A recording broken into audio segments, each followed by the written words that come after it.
ভালো লাগবে না। হিংসুক আর অহংকার এই দুইজন পরস্পর আপন ভাই। পরস্পর আপন কি ভাই। হিংসুক আর অহংকার। আমাদের সমাজে দুইটার একটাও নাই। আছে। হ্যাঁ, কি করে?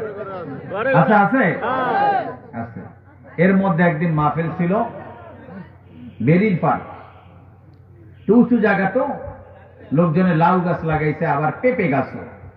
পেঁপে গাছে সকালবেলা যখন বিদায় নিয়ে আসতেছিলাম, দেখি পেঁপে গাছে খুব আল্লাহর দেওয়া যথেষ্ট পরিমাণ পেঁপে ধরছে। কিন্তু এই পেঁপের মধ্যে এক জায়গা দিয়ে একটা প্রতিবন্ধী জুতা ঝুলানো। প্রতিবন্ধী জুতা ছিলেন না? এটা কি বলে? লেস ছিঁড়া, লেস ছিঁড়া। আর প্রতিবন্ধী ঝাড়ু, এটা ছিলেন তো?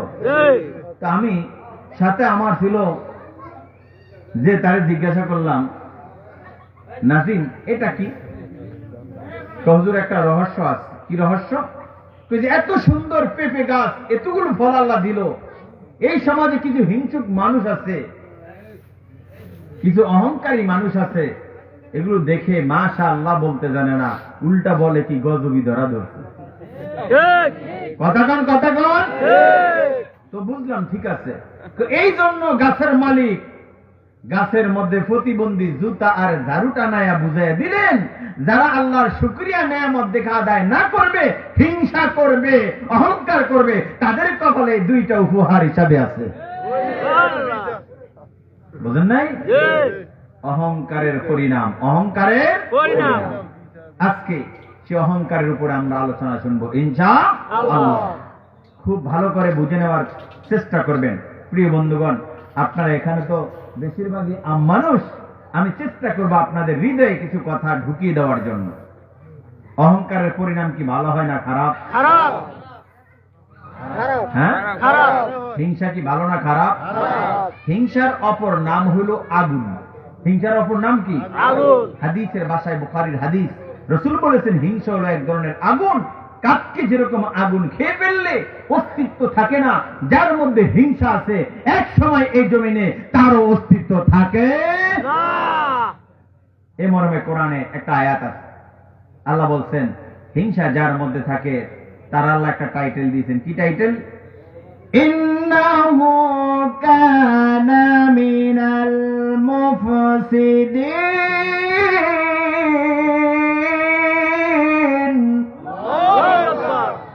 আল্লাহ বলছেন যার মধ্যে হিংসা আছে সে হয় পৃথিবীর শ্রেষ্ঠ স্বৈরাচার। কে বলছে? আল্লাহ। হিংসা ছিল কার মধ্যে? হিংসা ছিলেন মিস্টার ফিরাউনের মধ্যে। এই জন্য তার 5টা গুনাহ ছিল। কয়টা? 5টা। জোরে কোন, কয়টা? 5টা। আল্লাহ বলছে তার 5টা গুনাহ ছিল। সময় হলো আমি 5টা বলার চেষ্টা করব। তার আগে একটু ছোট করে আসি। বড় হিংসুকের কথা পরে বলি। জীবনে যদি কেউ ছোট হিংসা করে, সে কোনো মুসল্লি হয়, কোনো ইমাম হয়, কোনো বক্তা হয়, কোনো পীর হয়, কোনো ওলি হয়, কোনো নবী হয়, আল্লাহ বলেন হিংসা যদি থাকে সে নবী হইল আমি তারে ছাড় দেই না। কথা কোন ঠিক কিনা?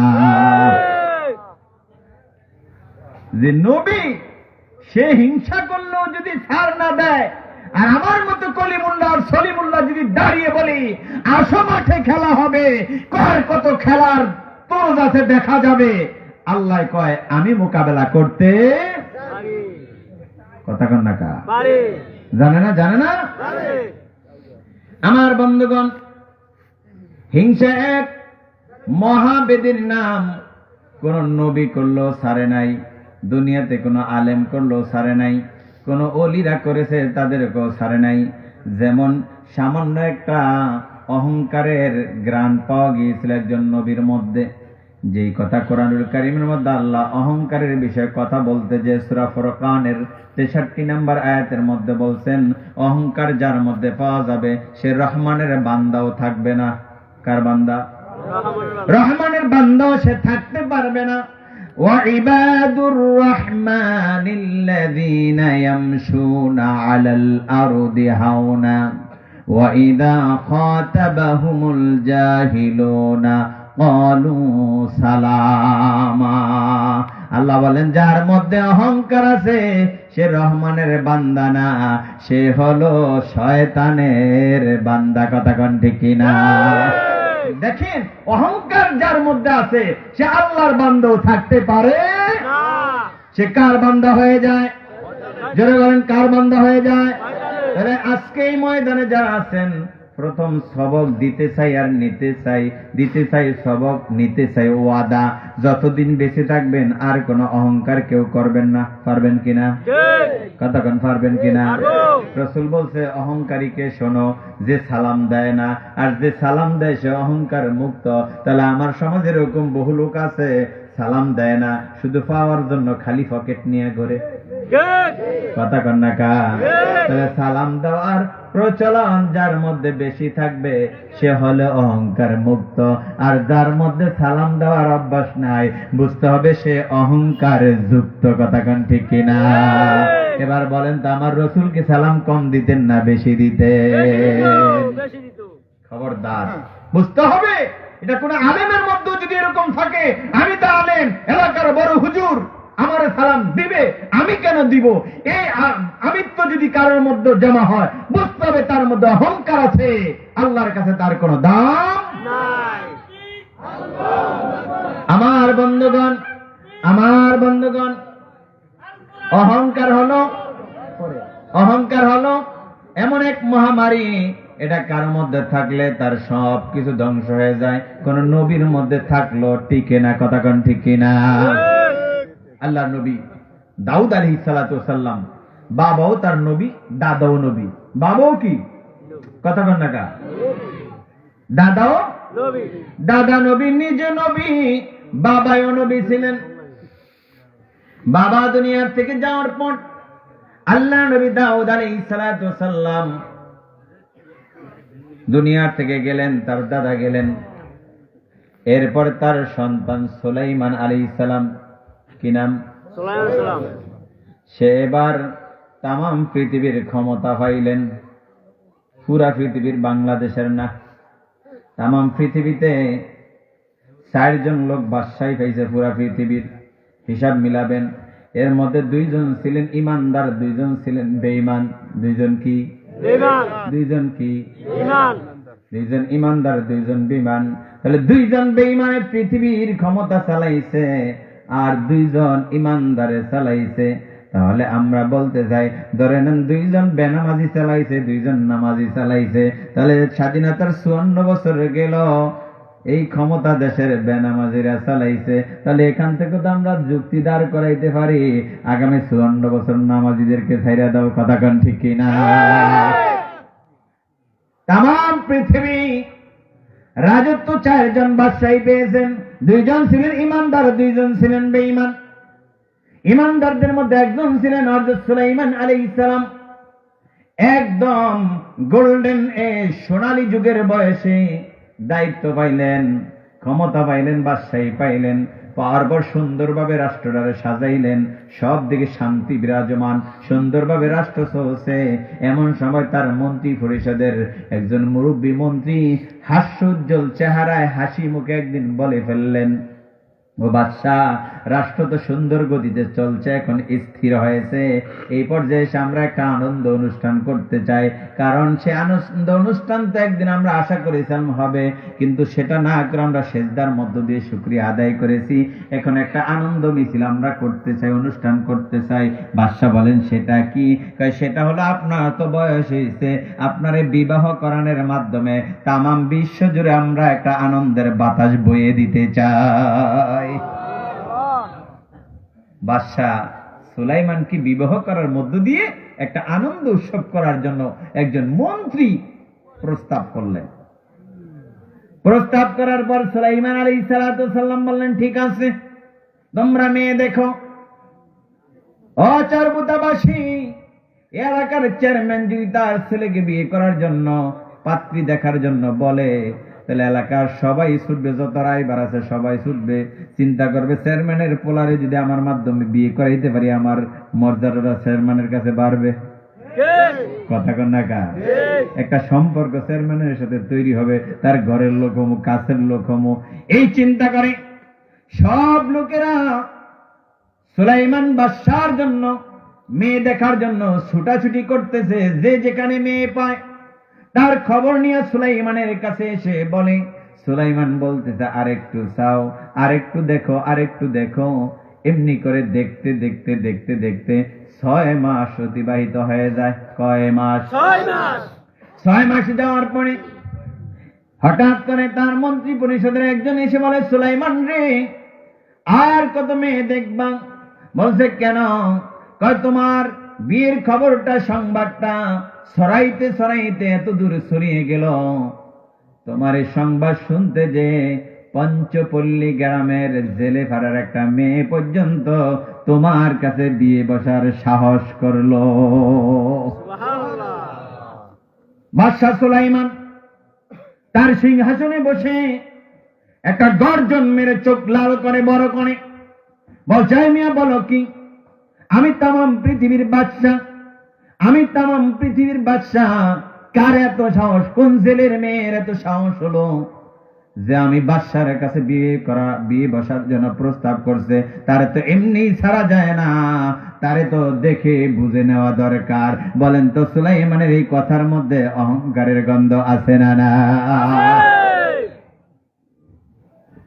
সুলাইমান আলাইহিস সালাম তামাম পৃথিবীর বাদশাহ, এই গ্রাম কথার মধ্যে আসার কারণে আল্লাহ তাআলা মেপে ফেললেন, সিদ্ধান্ত নিয়ে নিলেন, তুমি আমার নবী, তোমার মধ্যে অহংকার থাকবে, আর তামাম পৃথিবীর ক্ষমতার চাবি তোমার কাছে আমি দিব। এটা হতে পারে না।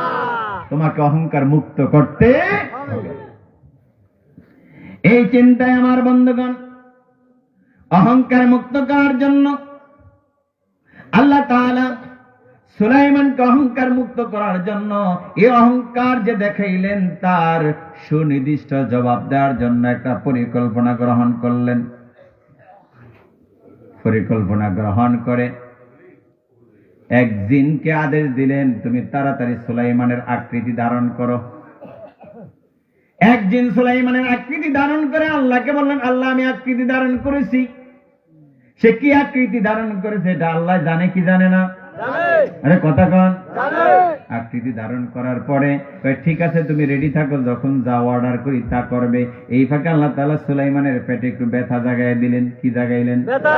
জোরে কন। সুস্থ মানুষ পেটে ব্যথা, পেটে ব্যথা আসলে স্বাভাবিক ভাবে আমরা হাম্মাম খানায় যাওয়া লাগে। হাম্মাম খানা বোঝেন তো, যেটার মধ্যে 1 2 3 করা লাগে। 3 করেনি, বুঝেননি? হ্যাঁ, বাংলাদেশে বহু জায়গায় যাই তো, বাথরুমের মধ্যে যায় দিই, বিড়ির ফ্যাশনের অংশ ফিরে থাকে। কিসের অংশ? ফ্যাশনের অংশ। গোড়াটা, এটা গোড়ানি কেন আপনারা? এটা আমি বলি ফিশনের অংশ ফিরে থাকে। তো একজনের জিজ্ঞাসা করে, হুজুর এই কামকা এলাকায় কিছু লোক আছে 3 নম্বরও করে। কি করে? 3 নম্বরও করে। ওটার মধ্যে বৈশা 3 নম্বরও করে। কত নোংরা মানুষ হইলে পরে বাথরুমে বৈশা বিড়ি টানে। আর বিড়িটাও কেমন শ্রেষ্ঠ খাওয়ান, ওটার মধ্যে বইয়া খাওয়ান যায়।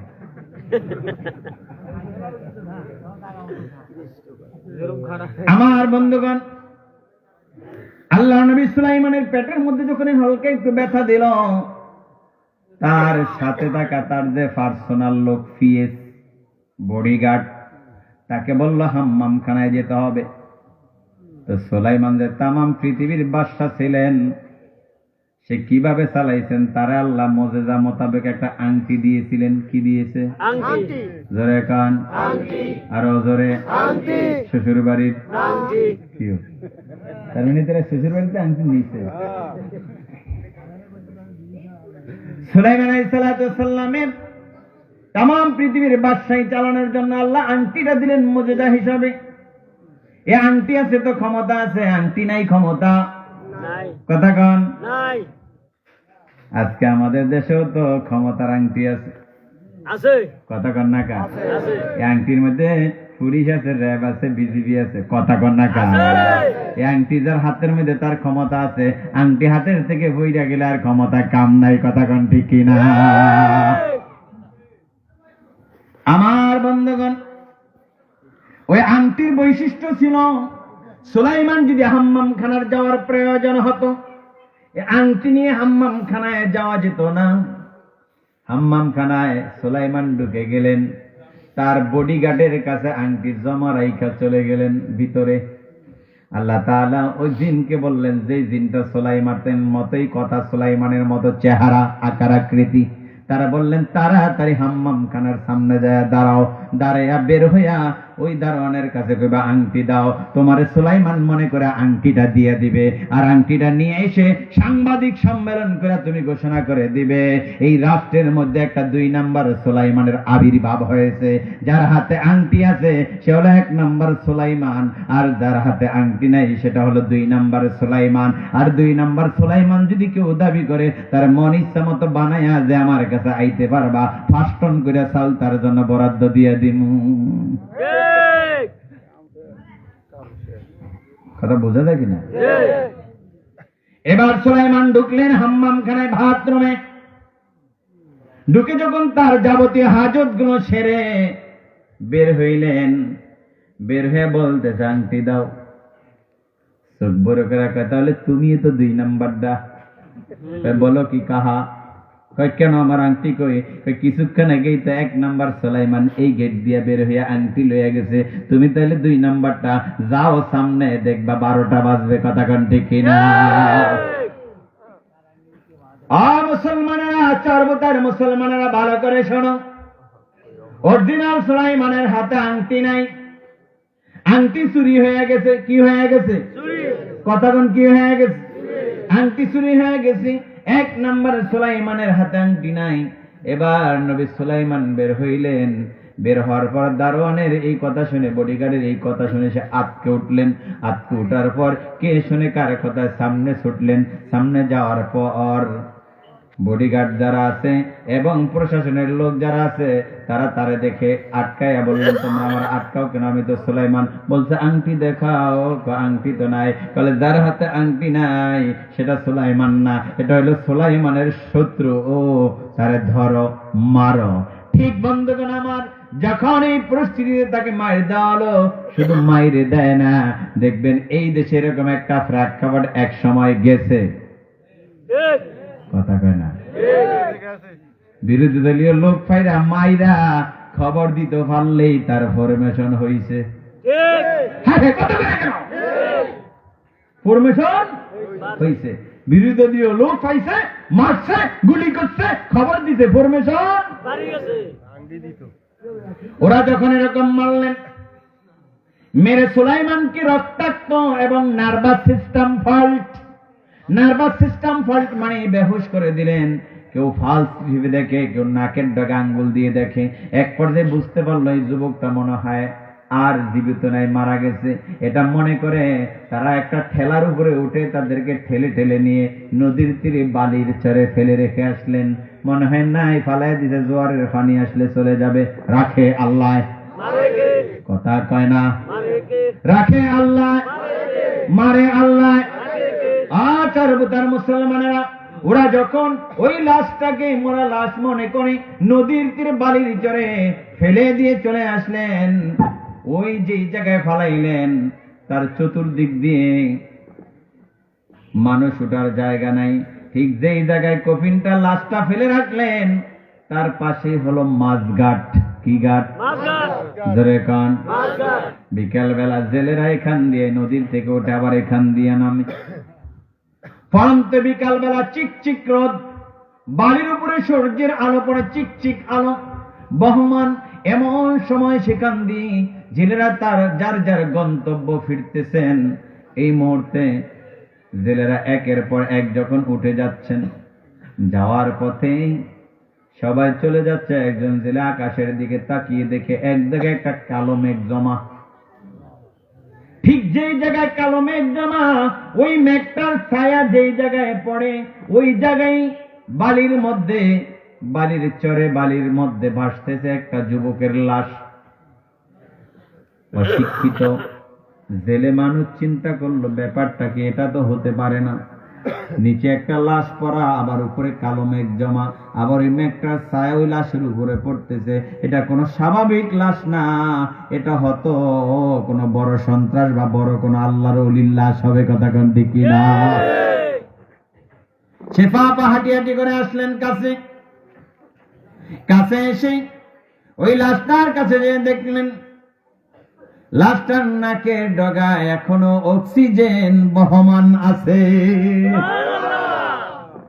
অক্সিজেন বহমান দেখে নদীর মধ্য থেকে এক আঞ্জলি অথবা এক কোষ পানি নিয়ে ওই যুবকের মাথার মধ্যে মুখের মধ্যে ফিক্কা দিয়ে যখন একটু হাতটাকে মোলায়েম করা শুরু করলেন, মাথার চুলগুলো চিরুনি করে দিতে শুরু করলেন, তার আরাম আচরণটা পেয়ে যুবকটা একটু নড়াচড়া দিয়ে উঠলেন। আল্লাহু আকবার।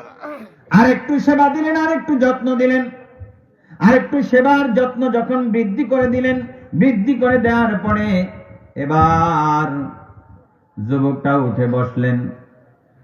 একটু কথা বলার মতো অবস্থান তৈরি হলে ওই জেলে জিজ্ঞাসা করে, যুবক রে তোমার নাম কি? বলেন তো এই যুবক কি এখন নাম বলতে পারে? এই যুবকটা এখন নাম বলতে পারে না, চুপচাপ থাকলেন, একদম বোবার ভূমিকা। এই অবস্থা দেখে জেলে বলতেছে, বুঝতে পেরেছি যারা ওর গায়ে আঘাত করেছে তার ব্রেনটা আঘাত লেগেছে, এই জন্য কথা বলার শক্তি হারিয়ে ফেলেছে, চুপচাপ কোনো কথা নাই। জেলে অবস্থায় ফেলে রেখে চলে যায় নাই। এই যুবকটাকে সাথে নিয়ে বাড়িতে চলে গেলেন। বাড়িতে যাওয়ার পর বিবি সাহেবকে বলতেছে, ও বিবি, আমি পথে পাওয়া একটা যুবককে আক্রান্ত অবস্থায় পেয়ে কিছু সেবা দিলে সে পূর্ণ সুস্থ হয় নাই, এই অবস্থায় ফেলে রেখা অমানবিক মনে করে তারা আমার সাথে নিয়ে এসেছি, তার একটু সেবা দাও, যত্ন করো। সেবা যত্ন দিলেই যুবকটা একটু সুস্থ হলেন। সুস্থ হওয়ার পর এবার জিজ্ঞাসা করে, যুবককে তোমার নাম কি? জানি না। বাবার নাম জানি না, মায়ের নাম জানি না, দেশ কোথায় জানি না।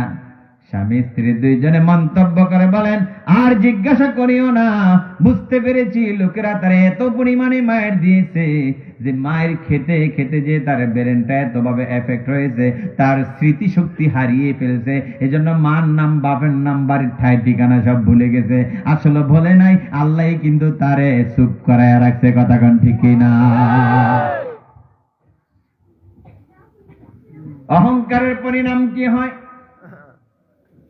এবার জেলে তাকে উন্নত চিকিৎসা দিলে পরে পূর্ণ সুস্থ হলো। সুস্থ হওয়ার পরে এখন হাঁটতে পারে, কথা বলতে পারে, চলতে পারে, শুধু ঠাই ঠিকানা, বাবার নাম, মার নাম বলতে পারে না। এবার জেলে যখন এই যুবকের বাড়িতে রেখে মাছ শিকারে যায়, অন্য দিনগুলোতে মাছ শিকার করলে মাছ যদি পাইতো 1 জুড়ি, 1.5 জুড়ি, 2 জুড়ি, আজকে জেলের বাড়িতে রেখে যখন মাছ শিকার করতে যায়, অন্যদিন যা পায় আজকে মাছ পায় তার ডবল। আল্লাহু আকবার। একবার যায় জেলে যুবককে বলতেছে, যুবক আর কতদিন বেড়াবে না যাবে? যুবক বলতেছে, আমি তো বাড়ির ঠিকানা ভুলে গেছি, মা বাবার নাম ভুলে গিয়েছি, আমি কিভাবে কেমন করব? এবার জেলে বলতেছে, তাহলে একটা কাজ করো, আমার তো নদীতে কাজ বেড়ে গেছে, আমার এই মুহূর্তে একটা কাজের লোক লাগবে,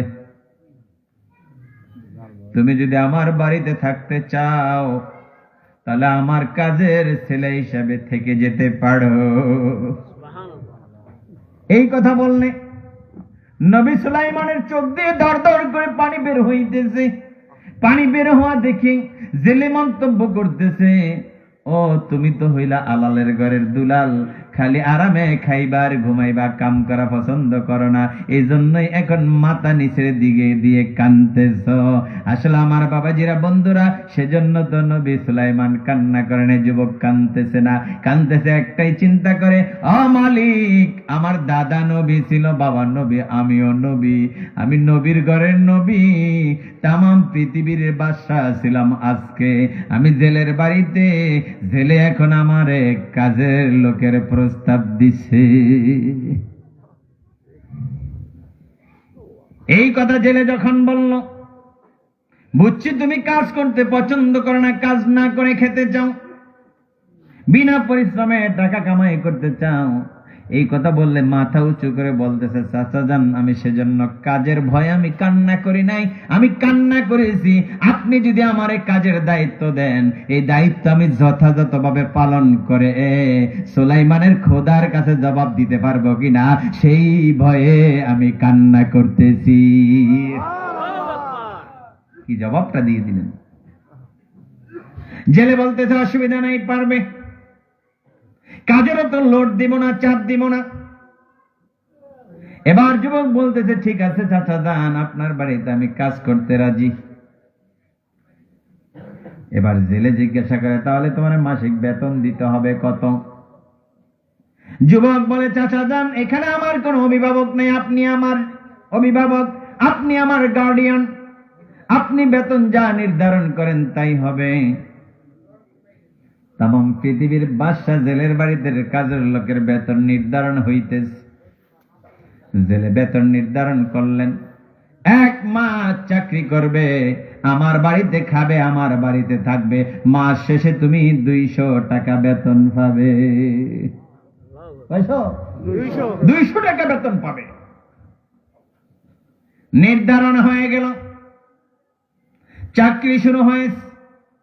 শুরু করতে যে 6 মাসের মতো চাকরি করলেন টানা। কয় মাস?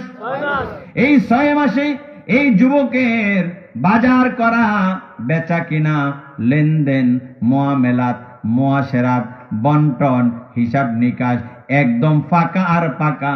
সুলসেরা অভিযান দিয়েও এক তিল অপরাধ ধরতে পারে না, কারণ এই যুবক তো সাধারণ যুবক না, এই যুবক হইলেন নবীদের ওয়ারিস। কথা কোন ঠিক কিনা? এই জন্য কোন দুর্নীতি ধরতে পারে না। ঠিক আমার জন্মভূমি বাংলাদেশও এইরকম নবীদের উত্তরসূরি যারা দায়িত্ব পালন করেছে, গোয়েন্দা লাগাইয়া সুলসেরা বিশ্লেষণ দিয়েও তাদের কোনো দুর্নীতি ধরতে জাতি পারে না। এই কথা কোন ঠিক কিনা? পারছে পারে না। কিন্তু দুঃখজনক বিষয় হলো জাতি তাদেরকে দুনিয়াতে বেঁচে থাকতে দেয়। আমার বন্ধুগণ, রাগ করছেন নাকি? আমার বন্ধুগণ, এই 6 মাসের মধ্যে এদিকে রাষ্ট্র চালাইতেছে জিনেরা। কারা?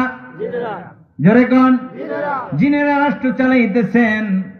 জিনেরা রাষ্ট্র চালাইতেছেন এমন অবস্থায় দিনের মেজাজ কি ঠান্ডা না গরম? জোরে কোন?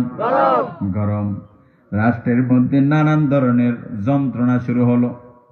জনগণ যন্ত্রণার তৈচ্ছায় মাঝে মধ্যে হাত তুলে বলে, ও সুলাইমানের খোদা গো, কি হয়েছে আমগো সুলাইমানের? সুলাইমানের কাছে আগে গেলে সে আমাদের অভিযোগ শুনতো, আমাদের কথাগুলো শুনতো, সমাধান দিত। এখন সুলাইমানের কাছে গেলে কোনো কথাই বলা যায় না। সুলাইমান শুধু ফসফস ফসফস করে, কারণ করবেই তো। আগের সুলাইমান হইছে জনগণের ভোটে, আর এখনকার সুলাইমান হইছে আংটি চুরি করে। কথাক্ষণ ঠিক কিনা? এটা সোরা ভোট। কি ভোট? কথাক্ষণ কি ভোট? এটা জনগণের ভোট নয়। এই জন্য জনগণের কথা শোনে না, অশান্তি আর অশান্তি, যা খুশি তাই করে। ওই কথাক্ষণ একা। এবার বন্ধুগণ আমার 6 মাস যখন গেল, যাওয়ার পরে জেলের অভাব অনটন যা আছে সব দূর হলো। এই ছেলে বিশ্বস্ততা এমন ভাবে অর্জন করলো, জেলে এই ছেলেরে ছাড়া কিছুই বোঝে না।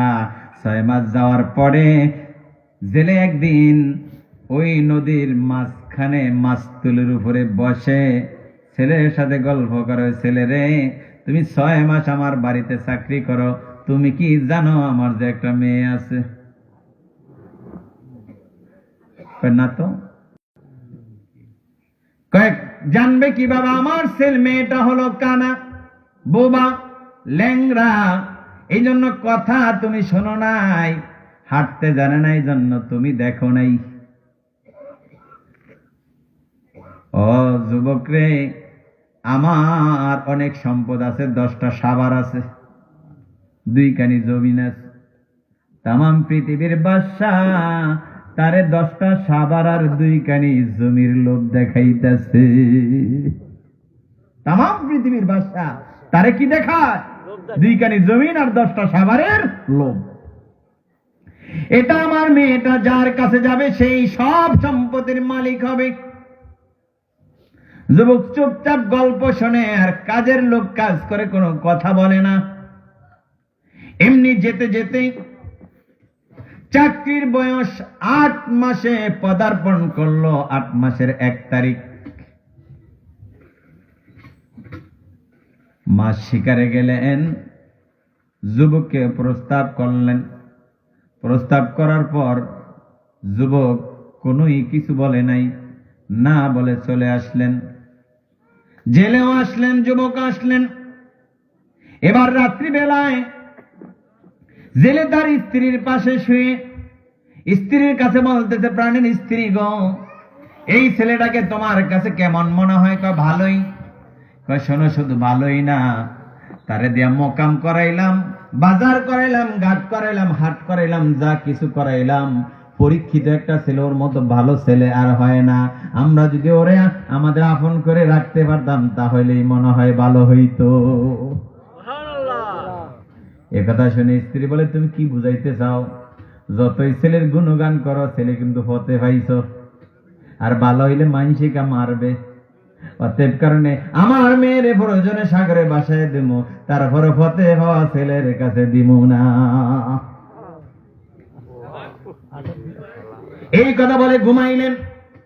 রাত্রিবেলায় নদীতে যাওয়ার সময় জেলে উঠলেন, উঠে একা একা যাচ্ছেন। ব্যাপার কি, ওরে নাও না কেন? কয় অত ভালোই না, ওরে নিমু না। গতকালকে মাছ শিকারে যে মাছ পাইলেন 2 কুড়ি। আজকে জেলে যখন একা একাই ছেলে ছাড়া গেলেন, আজকে মোটামুটি ট্রলারের তেল খরচ হয় নাই। অন্যদিন এনে ক্যাশ জমা দেয়, আজকে এনে যখন ক্যাশ নাই, স্ত্রী জিজ্ঞাসা করছে কি হয়েছে? কই ছেলেটা খারাপ, এই জন্য নেই নাই, আজকে পাই নাই। কাজের লোক নেও নাই কেন? এই জন্যই তো ঠকবাজি খাইছ।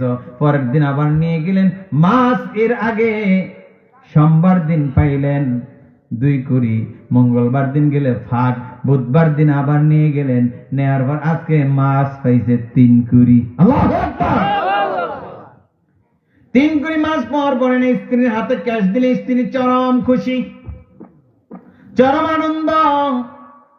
এই আনন্দ ঘন মুহূর্তে স্ত্রীর কাছে বলতেছে, শোনো, তোমার কাছে আমি প্রস্তাব করতেছি, রাগ করো না। আমি চাই আমার মেয়েটাকে আমি এই ছেলের কাছে দিয়ে জামাই বানায়া রাখতে, তুমি কি বলো? জেলের স্ত্রী আজকে চুপচাপ থাকলো, কোনো কথা না বলে। স্বামীরে বলতেছে, মেয়ে শুধু আমার না, তোমারও। তোমার মেয়ে যদি তুমি সাগরের বাসায় দাও, তাতে আমার কি আছে, তাতে আমি রাজি আছি। এবার খেয়াল করেন, স্ত্রী মৌন সম্মতি দিলেন, যেটাকে বলা হয় অ্যাফার্মেটিভ নেগেটিভ। মানে পজিটিভও বুঝায় না, নেগেটিভও বুঝায় না, এমন এক কায়দায় জবাব দিলেন। জবাব দেওয়ার পরে রাত আজকে যখন নদীতে যাওয়ার সময়, রাত ভোর রাত 4:30 অথবা 4টায় জেলে উঠে ওই যুবকের কপাটে বাড়ি দিলেন। দেওয়ার পর স্ত্রী বলতেছেন, তুমি তো শুধু জেলে না, তুমি জাতি জাইল্লা। কি হয়েছে? এতদিন এই যুবকের নিয়ে মাছ শিকার করছো, এখন কিন্তু সে সাধারণ যুবক না, সে কিন্তু এখন আমার জামাই। আল্লাহু আকবার। আজকে তোমার শিকারে তুমি যাও, তারে নিতে পারবা না।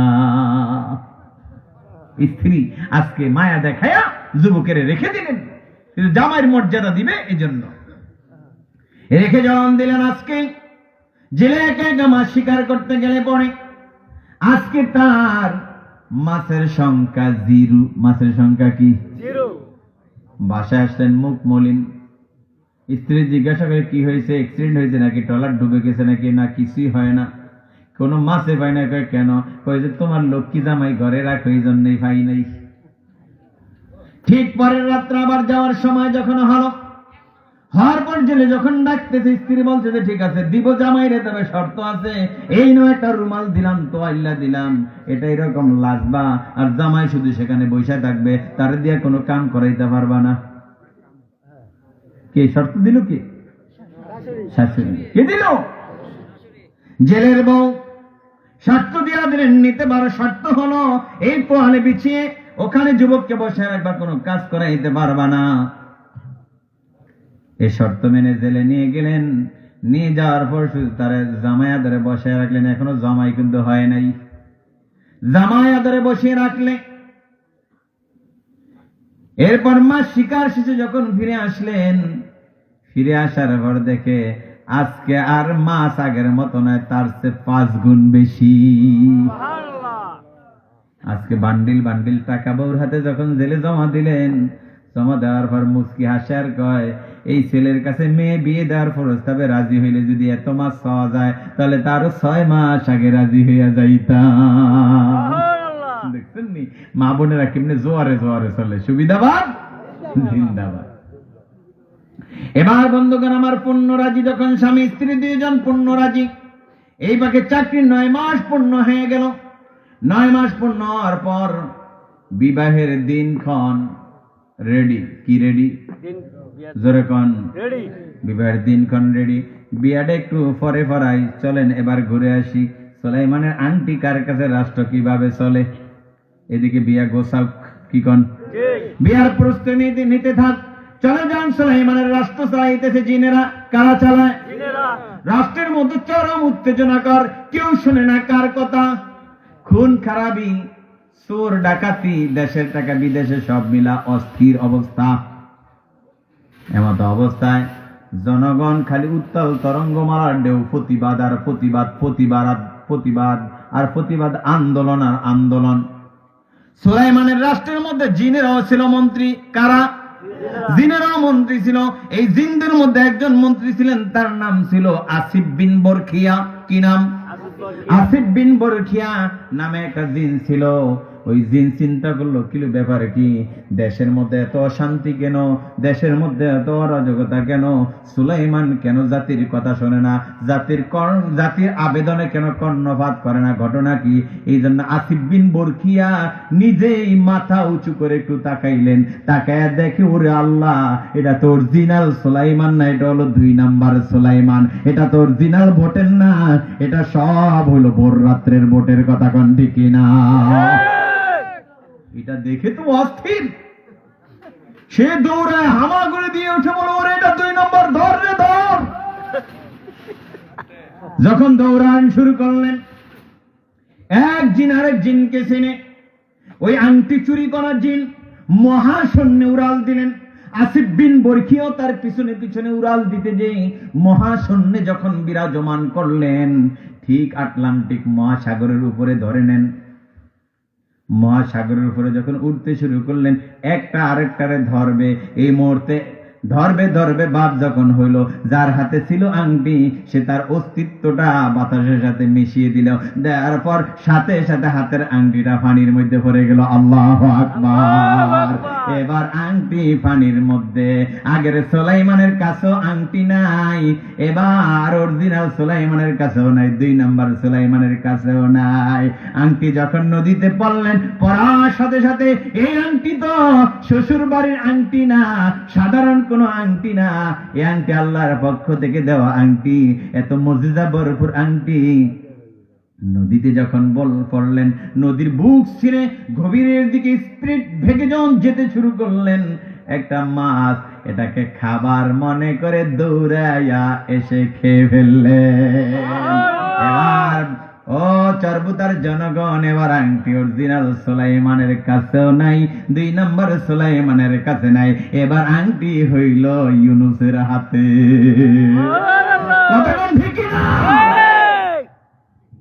এবার ইউনুসের আংটি নিতে পারবে যে রাষ্ট্র চালাবে সে। কথা কোন ঠিক কিনা? এবার বন্ধুগণ আমার, আংটি মাছের পেটে।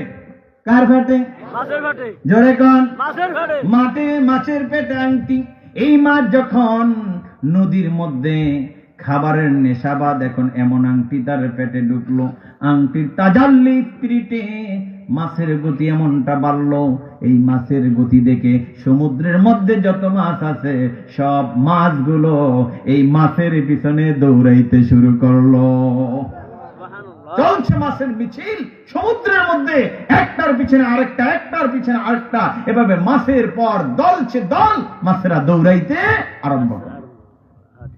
এইদিকে যুবকের বিয়ের তারিখ হয়ে গেল। যুবকের বিয়ের তারিখ চূড়ান্ত, অলিমার দিনক্ষণ রেডি। 9 মাসের বেতন বুঝিয়ে দিলেন। বুঝিয়ে দিয়ে বলছে, যুবক রে, তোমার মঙ্গলবার দিন বিকেলে বিয়ে। কি বার? মঙ্গলবার। এই যুবকের বিয়া খাইতে রাজি কারা কারা? আমরা আমরা মিষ্টি দিব কিনা? মিষ্টি আমরা দেব। হুজুরে দিব মিষ্টি? এই তাহলে বিয়া খাইতে রেডি কারা? হাত তোলেন। এই আল্লাহু আকবার। আল্লাহু আকবার। হাত নামান। এবার বন্ধুগণ আমার, বিয়ের দিনক্ষণ রেডি হলো। রেডি হওয়ার পরে তার 9 মাসের বেতন 9 দ্বিগুণে কত টাকা? 1800 টাকা তাকে বুঝিয়ে দিলে 1800 টাকার বাজার করে ব্রিফকেস ভরে পর্দার আড়াল করে ভিতরে দিয়ে দিলেন। বিয়ে হবে সোমবার দিন, বাজার শেষ, মঙ্গলবার দিন বিয়ে। সোমবার দিন যখন ঘুমাইলেন, মাঝে আছে একটা দিন, ওই দিনের মধ্যে তার সকল প্রস্তুতি। এবার সোমবার দিন রাত্র জেলের মাছ ধরার সময় উঠছে। জেলের বউ বলতেছে, এটা একদম হৃদয় বিদারক, এটা মানা যায় না। বলছে, না, যেতে হবে, কালকে বিয়ের অনুষ্ঠান, অনেক ব্যাপার সেবার আছে, আজকে মাছ শিকারে যেতে হবে। তবে জামাইরে ছাড়া কিন্তু আমি যাবো না, জামাইরেও দিতে হবে। জামাইরে নিয়ে গেলেন, ওই রুমাল বিছিয়ে জামাইরে বসিয়ে রাখলেন। জামাইরে রুমাল বিছিয়ে বসিয়ে রেখে মাছের জন্য যখন জাল ছেড়ে দিলেন, জাল পরিপূর্ণ ছাড়তে না ছাড়তে জালে বাজতেছে মাছ, আর জাল ছাড়া মাছ লাফায়া লাফায়া আজকে ট্রলারের মধ্যে উঠতেছে। আল্লাহু আকবার। মাছ এমন গতিতে তার ট্রলারে জালে উঠতেছে, বাকি জাল ছাড়বে তো দূরের কথা, এই মাছগুলো সংরক্ষণ করতে করতে যে তার উঠানের মধ্যে মাছের স্তূপ হয়ে গেছে। নির্দিষ্ট লোকের বাইরে বাড়তি লোকের আজকে মাছ টানতেছে। হাজি কন নাকি আপনারা? না ওরা কয়? কি কয়? কোন জায়গায় আবার টর্কি কয়। হ্যাঁ, কি তা কোথা কয়? চিটাগাং, টর্কিও কয়। আমি দেখছি যে ইয়েতে গেছি, আপনার উজিরপুর, মাদারীপুর এই অঞ্চলে এগুলো কয়। যাই হোক, হ্যাঁ, তুই কয় টর্কি, টর্কি কয় নাকি? তা আমি বললাম যে তুর্কি কয়, এটা তো আমাদের দেশের মূর্খার নামও কয় আবার। যাই হোক, তো এটা করে মাছ এনে যখন স্তূপ করলেন, এই মাছের চাপে জেলের স্ত্রী সাধারণ কর্মচারীদের জন্য যে রান্না বান্না করবে, সেই ব্যস্ততাও তার হারিয়ে গেছে। একদম ব্যস্ত, জেলে ব্যস্ত, জামাই ব্যস্ত, জেলের বউ ব্যস্ত, সবাই ব্যস্ত। বিবাহ, বিকালে বিয়ে অনুষ্ঠান, আজকে মাছের চরম চাপ, কর্মের চাপ। একটা অবস্থায় দুপুরের রান্নার সময় গড়িয়ে গেলে পরে উঠানে মাছের যে স্তব, জেলে আসলে জেলের বউ ডেকে বলে, শোনো, এখনো কোনো রান্না বসাইতে পারিনি, কোনো বাজার তো আজকে দাও নাই, কি খাওয়াবো? স্তূপ করা যে মাছ, সেখান থেকে যে হঠাৎ করে একটা মাছ এরকম ধরে ঘরের মধ্যে ভিক্ষা দিয়ে বললেন, এই মাছটা রান্না করো। সর্বতার মুসলমানেরা বলেন তো, কোন মাছটা ঘরে গেছে? এটা কি জেলে জানে? জানে। মাছটা ভিক্ষা দিলেন, অনুমান করে একটা মাছ দিলেন। ঘরে ভিক্ষা দেওয়ার পরে স্ত্রী যে মেয়ের দিয়ে কোনো কাজ করায় না, কোনো কিছু করে না, আলালের ঘরের দুলালির মতো ফলে, ওই মেয়েরে বলতেছে, মা গো, আজকে রাত্রেই তো তোর বিয়ে, জামাইরি ভাতে ভাত দিতে হবে, কাজের আজকে চাপ, কিভাবে কি করব? তোর বাবা একটা মাছ দিছে, মা গো, তোর দিয়ে তো কখনো কোনো কাজ করাই না, মা মনে কিছু নিবা না, আজকে মাছটা জবাই করে কুটে রেডি করো, এটা দিয়ে আজকে জামাইয়ের ভাতে ভাত দিব। মেয়েটা সুন্দর করে মাছটাকে নিয়ে বিসমিল্লাহি আল্লাহু আকবার বলে জবাই করলেন। মায়ের দিকে কাজে ব্যস্ত, বাবা কাজে ব্যস্ত। একা একা মাছটা যখন জবাই করলেন, মাছটা জবাই করার সাথে সাথে মাছের পেট থেকে একটা আংটি তার সামনে পড়ে গেল। আল্লাহু আকবার। এই আংটিটা দেখে জেলের মেয়ে হাতে নিলেন, আসমানের দিকে তাকায় বলতেছেন, ও মালিক, ছোটবেলায় শুনেছি কোন মেয়ের যদি বিবাহ হয়, যেদিন ফুল সজ্জার রাত্রি, জামাইকে কিছু না কিছু উপহার দিতে হয়। আমার বাবা গরিব, তাই বলে আমার স্বামীকে উপহার দেওয়ার মতো কিছু রেডি করে দেয় নাই। আমি বুঝতে পেরেছি গো মালিক, তুমি তোমার বান্দিকে এটা উপহার হিসাবে দিছো। এই চিন্তা করে মায়ের থেকে গোপন করলেন, বাবার থেকে গোপন করলেন, প্রতিবেশীদের কাছ থেকে গোপন করে নিজের ওড়নার আসলির মধ্যে আংটিটাকে পেঁচিয়ে নিয়ে মাছ কুটে মাছ রান্না করলেন। দিন গেল, সন্ধ্যা গেল, যখন বিবাহ অনুষ্ঠান হয়ে গেল, এখন বাসর ফুল সজ্জার রাত্রি। সংক্ষেপে বলতে সামনে অনেকগুলো কথা আছে। এবার ওই মেয়েকে ছেলেকে একই রুমের মধ্যে যখন দিলেন, দেওয়ার পর অবস্থাটা কি অবস্থা এটা জানেন? কে কে হাত তোলেন? জানেন না? না তেমনি সব অবিবাহিত না, নিয়ত করে রাখছেন আবার হইব।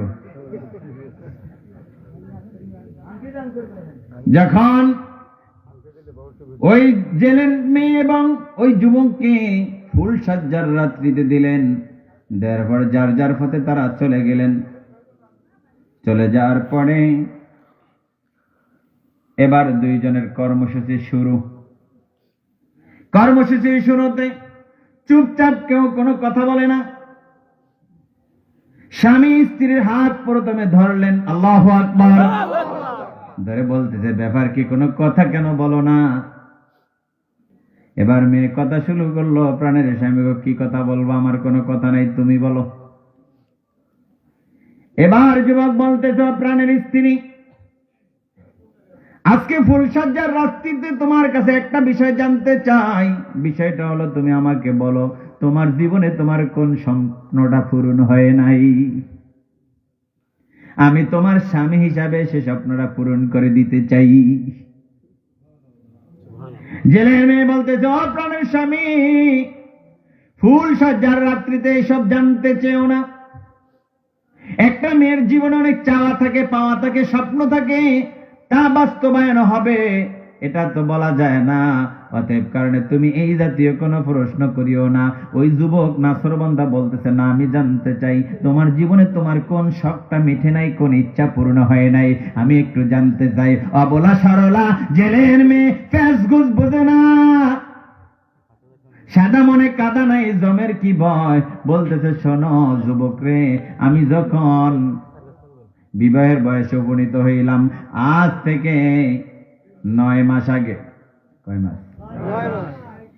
আজ থেকে 9 মাস আগে এই তাম পৃথিবীর বাদশা সুলাইমান বিয়ে করার জন্য মেয়ে দেখতেছে। তাম বিশ্ব জুড়ে মেয়ে দেখার প্রতিযোগিতা চলছে। এই খবরটা আমার কানে গেল। পরন্ত বিকাল বেলায় আমার ঘরের সামনে আমার মা গাছের উপর বসিয়ে, গাছের উপর বোঝেননি, আগে দেখতেন গাছের উপর ঘরে উঠার জন্য গাছ দিয়ে সিঁড়ি দিত, কি দিয়া? এখন তো ডাইরেক্ট ফাঁকা। এখনো আছে নাকি? বিকাল বেলায় জেলের স্ত্রী ওই মেয়েকে সামনে নিয়ে মাথায় চিরুনি করে দিচ্ছে, চুলে তেল করে দিচ্ছে। এমন সময় মেয়ে বলতেছে, মাগো একটা খবর কি তুমি জানো? জেলের স্ত্রী বলছে, মাগো কি খবর? দেখবেন যুবতীরা ফাঁকে ফাঁকে চিকন খবর রাখে, কথা কয় না কা? ও মাগো কি খবর? ও মা, তাম পৃথিবীর বাদশা সুলাইমান বিয়ে করার জন্য মেয়ে দেখি, তুমি কি জানছো? কই জানছি, তাতে আমাদের কি হবে? জেলের মেয়ে বলতেছে, মাগো যদি আমার কথার একটু প্রস্তাব করে দেখতা তাহলে কি হইতো? আল্লাহু আকবার। এই কথা ওই বেড়া অথবা আড়ালের অন্তরাল থেকে ওই দেশের একজন মন্ত্রী শুনেছেন। সেই মন্ত্রী যা সুলাইমানকে বলেছে, সুলাইমান রে, বিয়ে করতে কাল বিলম্ব করতে করতে 6 মাস চলে গেল। 6 মাস যাওয়ার কারণে একটা জেলের মেয়ে পর্যন্ত তোমার কাছে বিয়ে বসার প্রস্তাব করতে সাহস পাইল। বলতেছ যুবক, শোনো, যখন মার কাছে আমি এই প্রস্তাব করলাম, মা ডান হাতটাকে এমনি মুষ্টি করে আমার মাথার মধ্যে একটা ঘাই দিলেন। এই যে হাতটা নেও আমার মাথার মধ্যে, সে আঘাতের দাগটা এখনো আছে।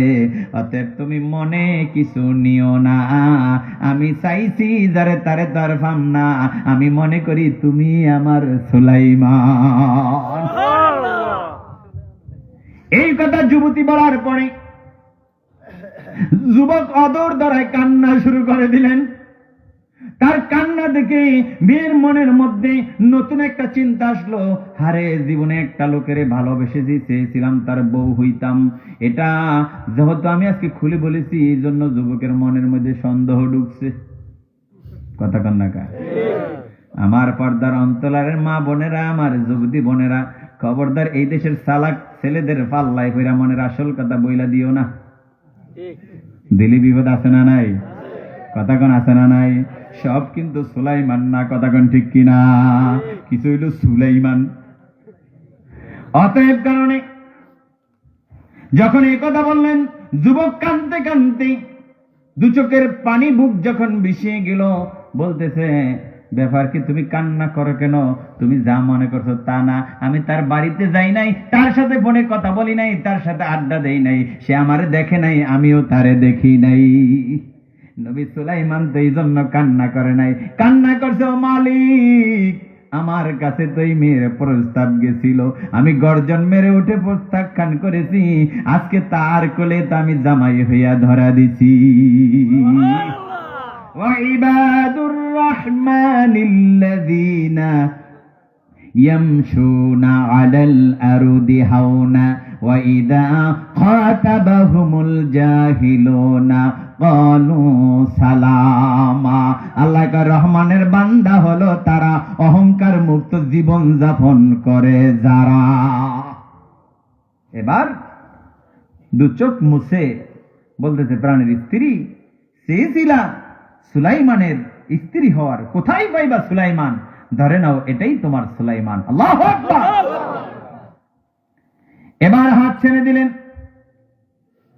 দেওয়ার পর স্ত্রীর নিজে স্বামীর হাত টেনে নিলেন, নিয়ে বলতেছে, প্রাণের স্বামী গো, তুমি জানো আমি একজন জেলের মেয়ে, আমার বাবা অত্যন্ত গরিব মানুষ, আমি গরিবের ঘরের সন্তান, ফুল সজ্জার রাত্রিতে স্বামীকে উপহার দেয়া লাগে, কিন্তু আমি কোনো উপহার রাখতে পারি নাই, আমার মা বাবা আমারে কোনো উপহার তৈরি করে দেয় নাই, আমি ক্ষুদ্র একটা উপহার তোমারে দিমু, তবে আমার দুইটা দাবি, একটা দাবি হইল তুমি চোখ বন্ধ করে উপহারটা গ্রহণ করবা, দ্বিতীয় দাবি হইল কারোর বলতে পারবা না। কারোর বলতে, চোখ খুলে নিতে। কত কৌতূহল, হাতটা টেনে কোলের মধ্যে নিয়ে বলতেছে, ও প্রাণের স্বামী, আমার এই ক্ষুদ্র উপহারটা তুমি কাউকে দেখাইবা না, নিজে চোখ খুলো নিবা না, দেওয়ার সাথে সাথে তুমি তোমার মতো করে হেফাজত করবা।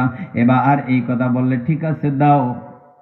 কৌতূহল করে যখন হাতটা টেনে নিয়ে হাতের মধ্যে ওই জেলের মেয়ে আংটিটা ধরে দিলেন, ধরে দেওয়ার সাথে সাথে ছেলে যুবক কাঁপতে কাঁপতে বেহুশ হয়ে গেলেন। আল্লাহু আকবার। বেহুশ হয়ে নাক মুখ দিয়ে লালা বের হইতে শুরু করলো, কোন কায়দায় হুঁশ ফিরানো যায় না।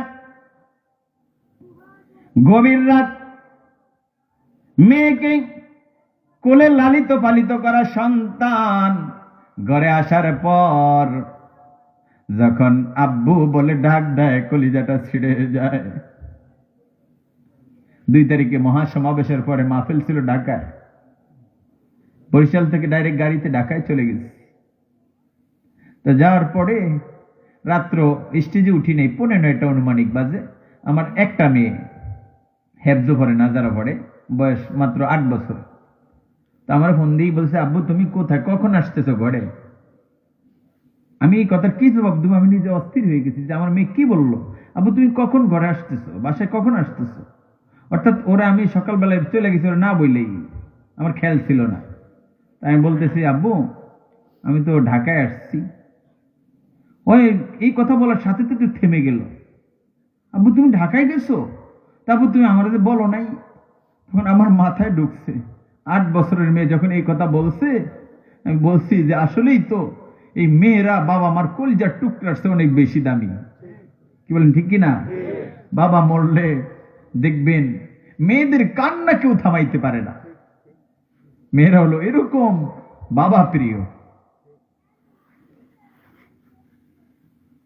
আমার বন্ধুগণ, ওই কলিজার টুকরা ধন 18 বছরের মাথায় যদি কোনো ছেলের সাথে বিয়ে দেয়, তার ফুল সজ্জার রাত্রিরা যদি নিজের ঘরে হয়, ওই দিন দিছে জামাই আর মেয়েকে এক ঘরে রুমের মধ্যে, ঠিক, কিন্তু মা বাবার চোখে ঘুম থাকে না। কি বলেন ঠিক কিনা?